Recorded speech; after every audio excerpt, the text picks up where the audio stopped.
정책으로 보여주겠다던 박순애 교육부 장관이 정책 논란으로 물러났습니다. 만 5세 입학 추진 같은 졸속 행정에 책임을 진 겁니다. 이로써 윤석열 정부에서 물러난 장관 또는 후보자가 4명으로 늘었습니다. 먼저 성화성 기자입니다.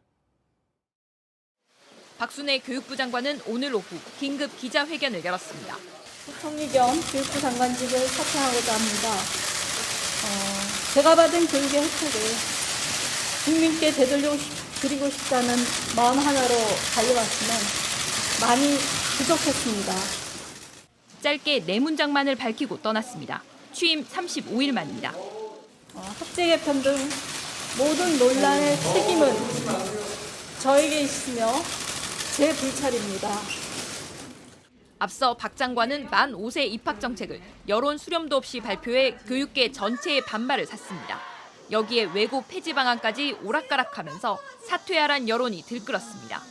오늘 휴가를 마치고 돌아온 윤석열 대통령이 결국 오전에 인적 쇄신 가능성을 언급했고 올라가서 살펴보고 필요한 조치가 있으면 하고 이렇게 일을 해 나가겠습니다. 오후엔 박 장관의 사퇴 회견으로 이어졌습니다. 내일은 국회 교육위원회가 열리는 날입니다. 야당은 만 5세 입학 추진과 논문 중복 게재 등 혹독한 공세를 예고했는데 하루 앞서 장관이 스스로 물러났습니다. 만 5세 초등학교 입학은 폐기 수순을 밟을 걸로 보입니다. 이미 교육부가 국회에 낸 보고서에 학제 개편, 1년 일찍 초등학교 등의 단어는 빠져 있었습니다. 박 장관은 이번 정부 국무위원 가운데 처음으로 스스로 물러났습니다. 하지만 후보자까지 포함하면 김인철 교육부 장관 후보자, 정호영, 김승희 보건복지부 장관 후보자에 이어 벌써 4번째 낙마자가 됐습니다. 인사검증이 부실했다는 야당의 공세가 더 거세질 전망입니다. JTBC 성화선입니다. 박순애 장관이 자진 사퇴를 했지만 사실상 경질됐다는 시각이 많습니다. 실제로 윤석열 대통령은 오늘 오전 경질을 예고하는 듯한 발언을 하기도 했습니다. 인사 실패에 대한 책임론이 커질 것으로 보입니다. 20%대 초반까지 추락한 지지율을 반등시키기 위해 인적 쇄신이 이어질지가 관건입니다. 김태영 기자입니다. 휴가 복귀 소감을 묻자 윤 대통령은 초심을 언급했습니다. 늘 초심을 지키면서 국민의 뜻을 잘 받드는 것이다 하는 그런 생각을 휴가 기간 중에 더욱 좀 다지게 됐다고나 할까요? 휴가 직전 윤 대통령 지지율은 취임 이후 처음으로 20%대로 떨어졌습니다. 내부 총질 문자 메시지와 교육부의 학제 개편 추진 논란이 결정적이었습니다. 휴가 기간에도 각종 논란은 이어졌습니다. 이렇게 국정 운영 동력마저 상실할 위기에 처하자 최대한 자세를 낮춘 것으로 풀이됩니다. 윤 대통령은 특히 지지율 하락의 주요 원인으로 꼽혀온 인사 문제에 대한 개선 가능성을 내비쳤습니다. 우선 오늘 오후 사의를 밝힌 박순애 사회부총리 겸 교육부 장관에 대해서 이렇게 말했습니다.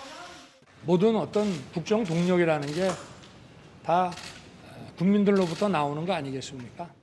학제 개편과 외고 폐지 등에 대한 여론 악화의 책임을 물어 사실상 경질을 예고한 것이란 분석입니다. 앞서 대통령실은 인적 쇄신에 거리를 두었습니다. 대통령실은 윤 대통령이 여름 휴가 기간 인적 개편을 고민할 것이란 관측에 근거가 없다고 했습니다.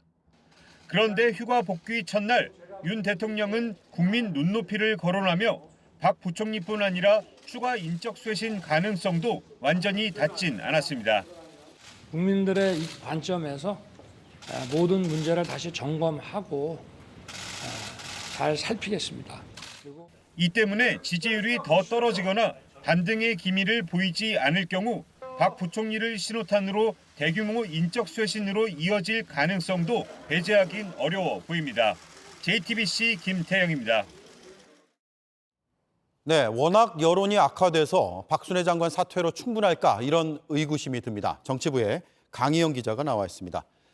일단 여론부터 살펴보죠. 취임 100일이 안 됐는데 국정농단 수준의 지지율이다 이런 말까지 나오고 있잖아요. 그렇습니다. 이 지지율 지표가 갈수록 악화되고 있는데요. 오늘 나온 이 한국사회여론연구소 KSOI 대통령 국정수행 평가를 보면요. 긍정평가가 27.5%, 부정평가가 70.1%입니다.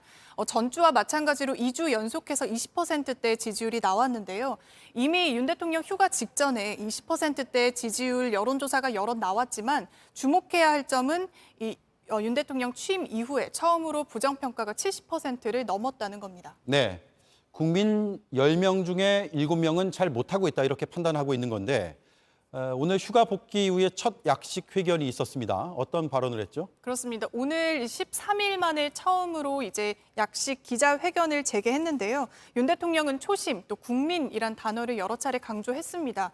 낮은 지지율과 관련해서 과거에 별로 의미 없다 이렇게 발언을 했던 거와는 달리 좀 다소 몸을 낮춘 셈인데요. 네. 과거 발언과 함께 비교해서 들어보시죠. 네.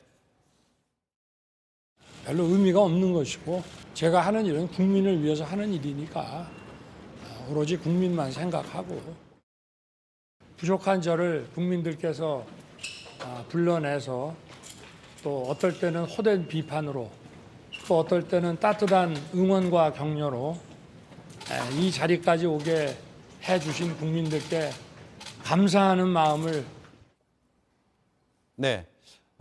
지지율이 빠르게 빠지고 있으니까 그래서 대통령이 답변의 태도 또 내용을 바꾼 게 아닌가 이런 생각이 드는데요.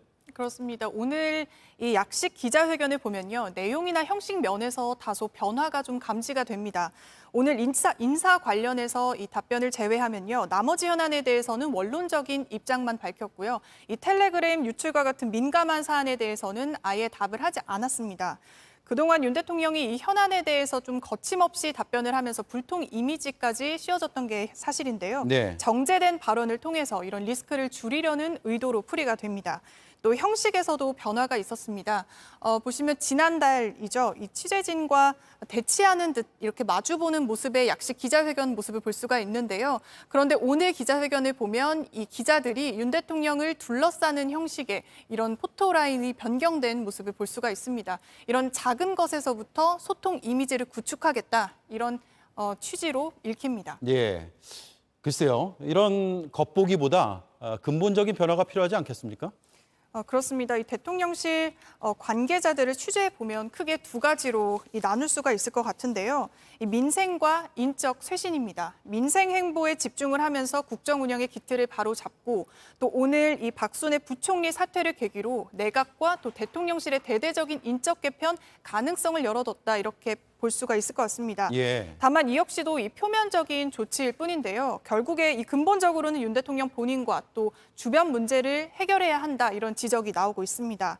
이 전임 정부와 비교해 보면 문제가 없다 이런 식의 이런 불통 이미지 또 검찰 출신으로 편중된 이 측근 인사 논란 이런 윤 대통령 본인 리스크뿐만이 아니라 야당에서 지속적으로 제기해온 이 김건희 여사의 대통령실 사유와 논란 등 이런 내부적인 미기 요인이 해결되지 않는다면 민심 하락을 막기 어려울 거란 관측이 나오고 있습니다. 네.